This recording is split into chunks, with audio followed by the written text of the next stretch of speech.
Added value of cooperation. This video was shot at the Interreg event Impact Evaluations, Methods and Terms of References on the 21st of June 2016 in Amsterdam, the Netherlands. In this video, we will explore one way of looking at the added value of cooperation. Simon Pringle presents an analytical framework of 5 components which should help understand the notion of cooperation among regional partners in England. And a number of you have said it will be really good if you could just say something, Simon, about how we start to understand and put some emphasis around the cooperation. All of your programmes are focused about building cooperation in one form or another. How do you do it?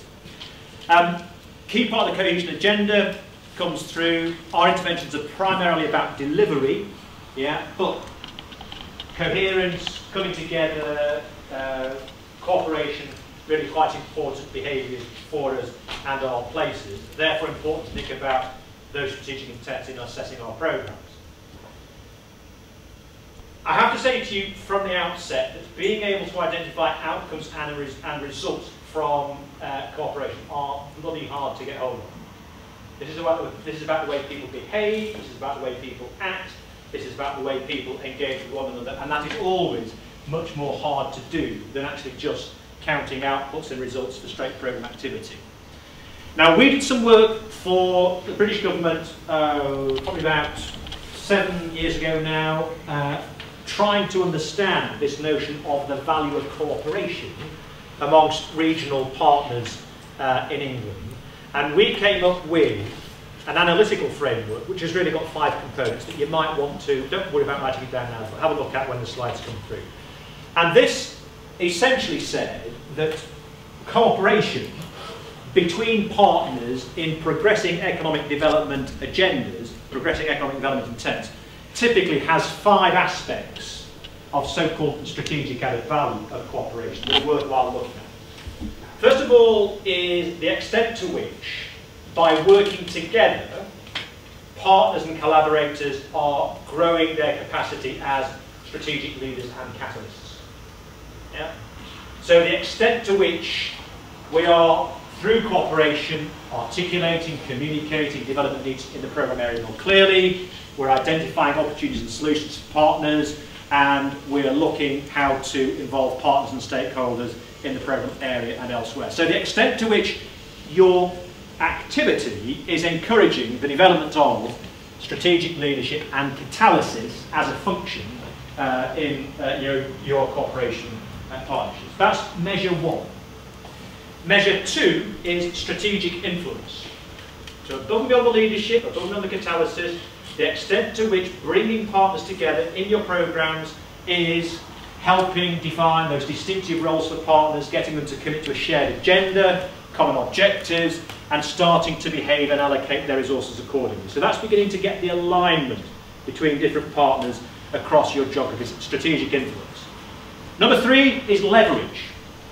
Leverage primarily of resources. The extent to which by bringing partners together through your programme, through your corporations, you're sort of bringing forward financial, other incentives to mobilise those resources, be they equipment, be they people, as well as funding. That's really quite an important dimension. And somebody was, I think it was Declan, was talking today about the extent to which his programme had been really, in evaluation terms, successful at drawing in or levering in resources from other funders to support that evaluation activity. That's specifically in the context of evaluation activity. This applies equally to that and more widely. Leverage of resource. Fourthly, 4th dimension, this notion of synergy. So by bringing people together to cooperate, you are actually equipping the system to improve information exchange, to improve that transfer and coordination of knowledge and integration in the design and delivery of intervention between partners with a common agenda. And then finally, the 5th one, engagement, the extent to which by coming together, you're setting up the mechanisms, those processes for more effective drawing in, identification, collaboration, engagement of stakeholders in the design and delivery of the common agenda. The extent to which you have improved the reach of partners to be drawn in through your cooperation programs. Now for those 5, yeah, be they leadership and catalysis, be they leverage, be they leadership, be they engagement, be whatever else, really difficult to put numbers on that. Yeah? Please tell me how many strategic leadership and catalysis outputs you've got. What are your numbers of strategic and catalysis results, please?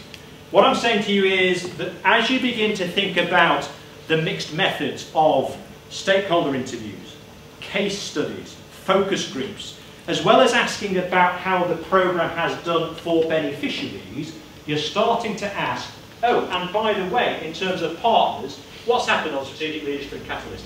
What's the evidence of improved strategic influence?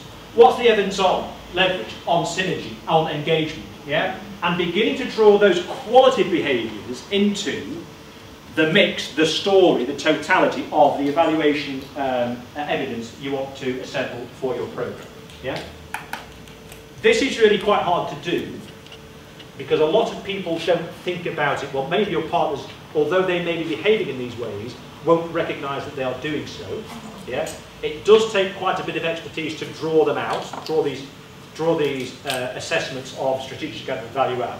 But I would want to encourage you, as you start to put together your terms of reference for consultants, to begin to weave in understanding, please, of providers on strategic added value components of our programme, above and beyond straight programme project delivery. Yeah? Start painting in these components of the story.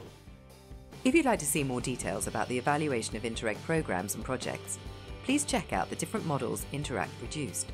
In each of the models, you will find various materials such as videos, guidance papers, Q&A documents, links and other details.